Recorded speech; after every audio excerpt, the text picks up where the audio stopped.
I tell you that other one time was the time. You got it already.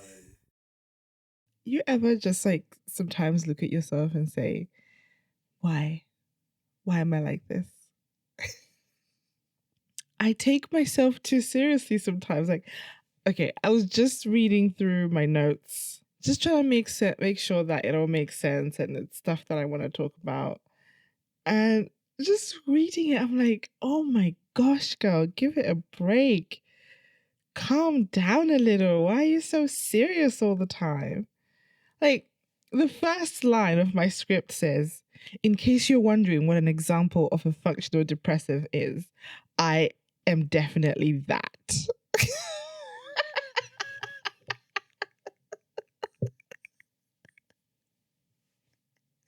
Like, go chill. I'm just something else. Like, I've been doing a lot of reflecting. Okay, let's intro. Hi, welcome to Rumbii. I'm your host, Rumbii. we're just diving in today because I'm in that kind of mood where I'm so over myself. I'm over myself. Like, I was so upset about things that I didn't even need to be upset about. In the last episode, I talked to you about my birthday week and how much fun I had and all the things that I did. But I also spoke about like the fact that I went through that whole week sleep deprived. And I feel like I'm now starting to recover. As a result of the recovery, I've been looking back on like, what is it that I did wrong? Like, I'm trying to think about the choices that I made to lead me to becoming sleep deprived that week.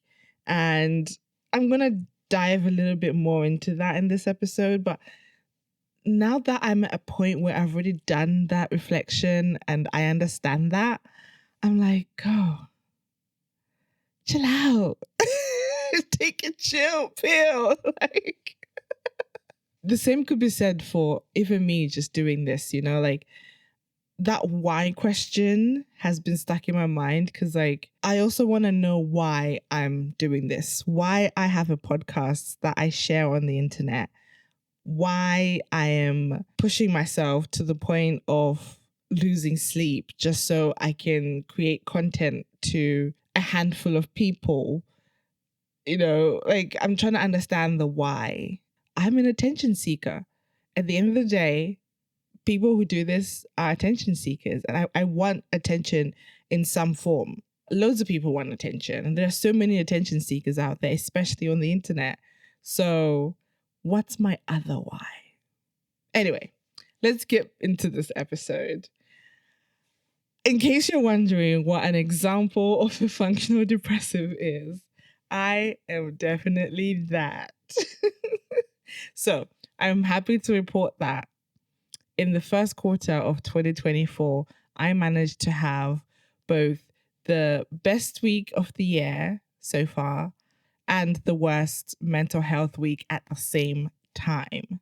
Last episode, I spoke about not being mentally prepared for the week, and I want to get into a bit more detail as to what that looks like because I hope that the stuff that I discuss helps demystify Black mental health, you know, because if we don't talk about it, then how are we able to understand it or to at least acknowledge that it's there, right?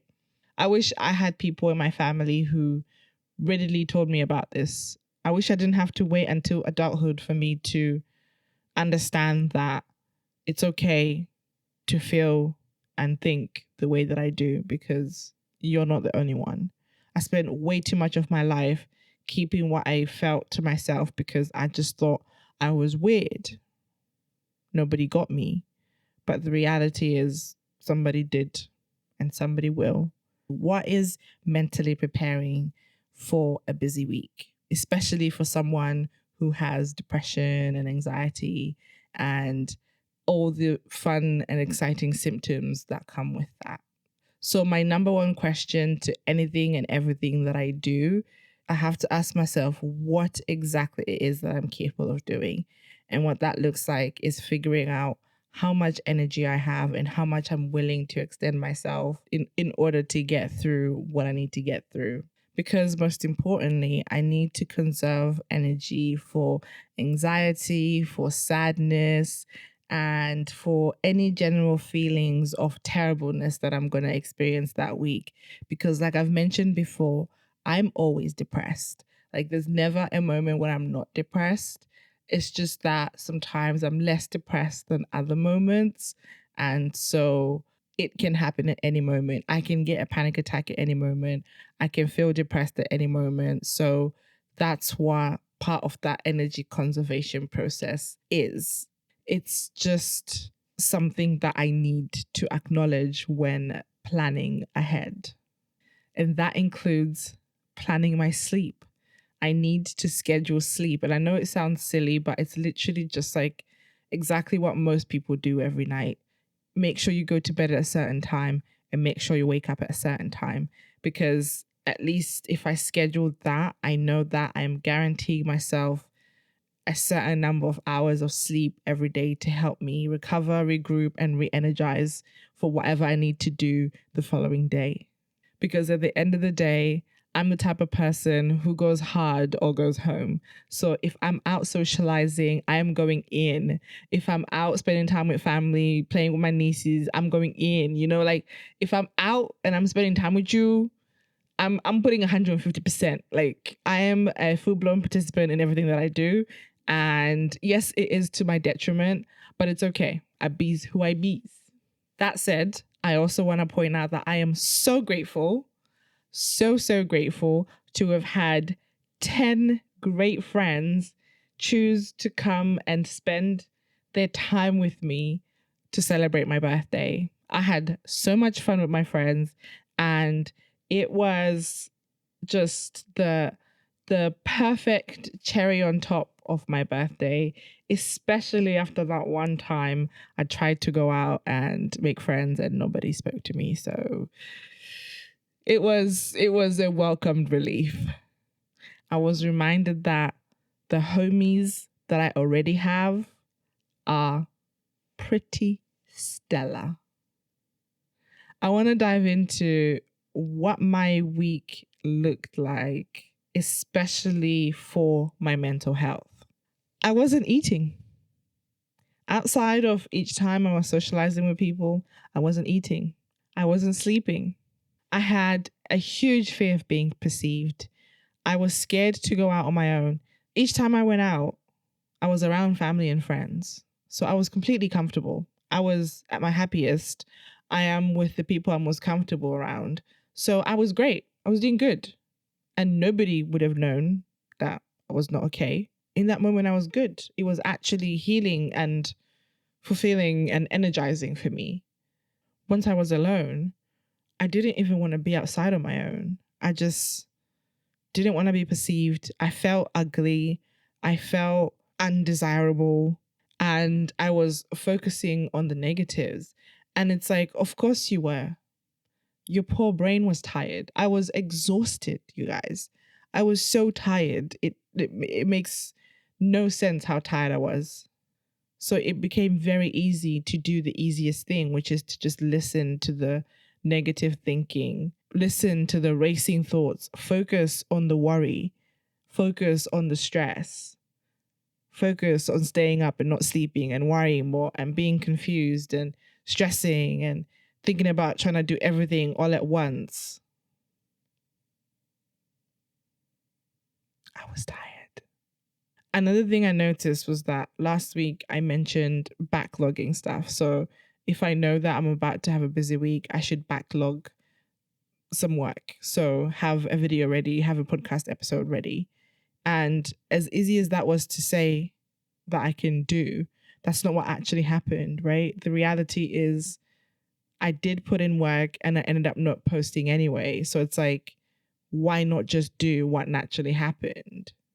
Those are the changes you have to make when you're trying to change your life in order to help sustain your neurodivergence. Because at the end of the day, accepting the reality of your existence is the only way that you can get through every day.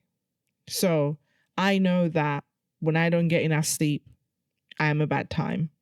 I'm sick of myself. I'm sick of hearing myself when I haven't slept because the decision making is poor. The mood, unacceptable. The behavior, subpar. So I don't like who she is. I don't like her. Rumbii, when she's sleep deprived, she's not fun. Not fun at all. The day I filmed the last episode was the morning after my first night of sleep. And I kid you not, after recording that episode, I thought that I still had it in me to edit and post that episode on the very same day. And when that didn't happen, I had a meltdown. I was so stressed out about the fact that I'm not going to have a podcast episode ready for that week. And so when I had that meltdown, I was like, girl, chill out. Once I realized what was happening, I'm like, why am I so tightly wound? Well, now we know. Future us knows. It's because I was just a tired little girl. That's all it was. I was tired. I just needed to stop. And that's why I was laughing earlier, because when you look back at it, it's so silly. It's so silly. And that's why I just think that I do too much sometimes. I look at myself sometimes and I'm like, girl, chill. It's not that deep. It usually is never that deep. But for some reason, I just get so, I must do this. I must, should, must. I love using should statements on myself. And it's not fair. It's really not fair, because when I fail to meet those shoulds, I berate myself and I judge myself and I say negative things about myself. And the biggest reason why I felt that way at a heightened state that week is because I didn't plan to have a break that week. I planned to have fun, to socialize, to see friends, to see family, but I didn't plan to rest. And I didn't plan what to do with the podcast and the YouTube channel, because prior to that week, prior to making the commitment to doing those things that week, I told myself 2024 is the year of actually trying to do this content creation thing, giving myself the opportunity to actually try it out. And I just focused on that. I focused on that prior commitment, that prior promise, that prior goal, and completely forgetting that part of that planning needs to include rest. Just chill, girl. Like, I take things too seriously sometimes. And it's like, nobody asked you to make this podcast. Nobody asked you to make YouTube videos. You wanted to do that yourself. So why are you so stressed out about it? It's supposed to be fun, Rumbii. You're supposed to be having fun with these things, not stressing out. Just because I missed a week of posting something doesn't mean that I failed. It just means I took a break. I took a week to celebrate my birthday. And that's allowed. So in a way, I guess it's been helpful. It's helped me realize that I need to plan rest. So from now onwards, I'll be implementing rest into my weekly schedule. What does that actually look like? Does a week off mean completely not doing anything at all? Because at the end of the day, that's not what happened. All I had was a week off from posting. I still spent so much time and energy into creating. And I think what's best for me is on those weeks off, I should just take some time out. And stuff like filming and recording doesn't take a lot of energy. I can do that. That's like light work. I'm not editing, I'm not posting, I'm not interacting on social media, that kind of thing. Because at the end of the day, I wear so many hats. There's so many things that you have to do when it comes to content creation. Like, you are so many different people, and it can be very exhausting. You can very easily bleed into overworking yourself without you realizing. And That's not me. I know you need to have a form of discipline to do this, but at the same time, you're not supposed to suffer for it. And that's something I need to remind myself all the time. And that's what I think about when I am trying to think about how to recover from such a week.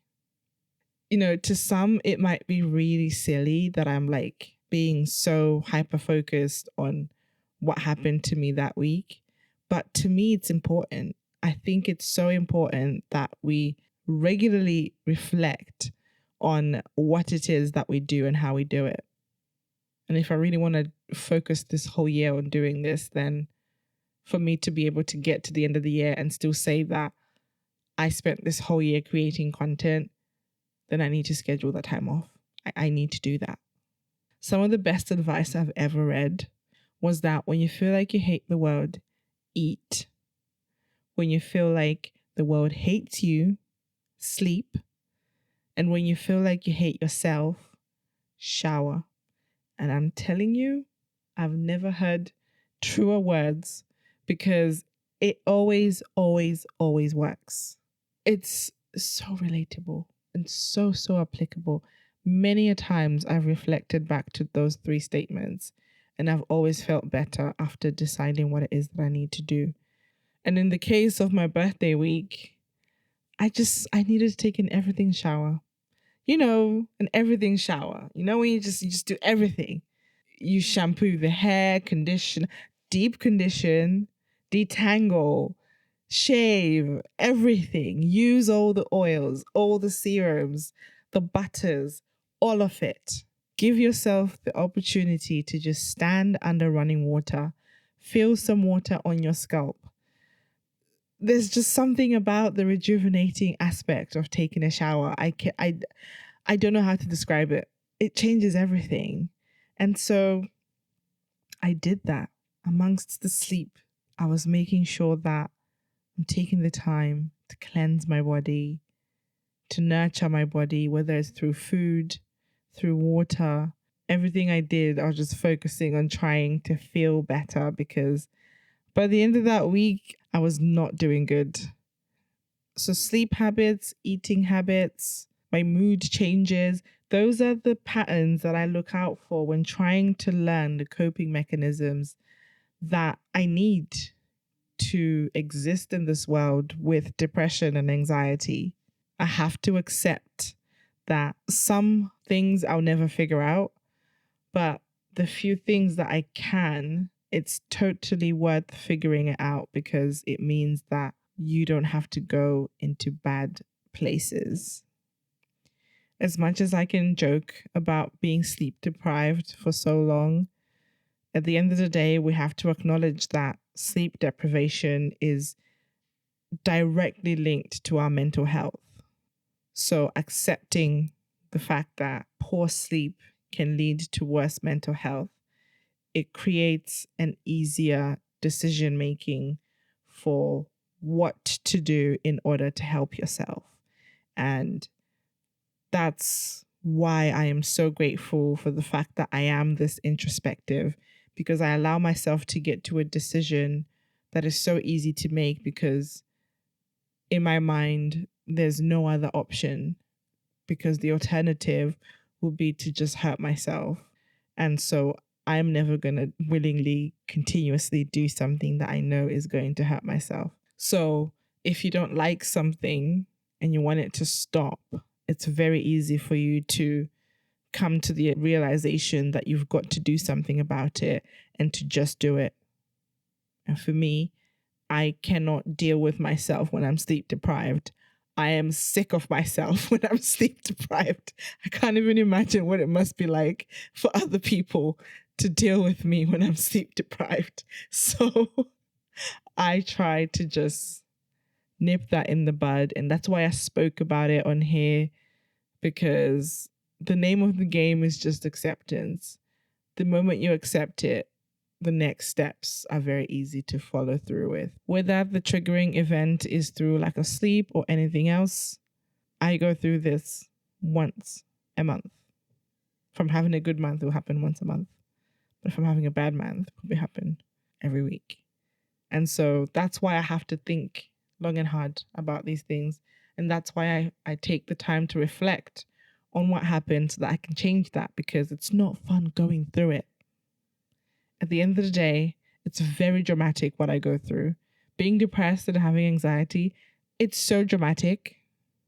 So dramatic. And sometimes I'm just sick of myself. Like, why? Why are you so dramatic? Why are you so dramatic? But I just am. It is what it is. I bees who I bees.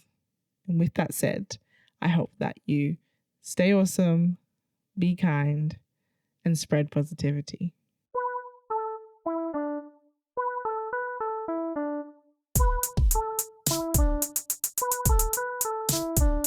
Rumbee's podcast. Rumbee's podcast. Yeah. Rumbee's podcast. What? Rumbee's podcast. Rumbee's podcast. This is Rumbee's podcast. What? Rumbee's podcast. Yeah. Rumbee's podcast. Oh yeah. I'll tell you that other one time was the time. You got it already.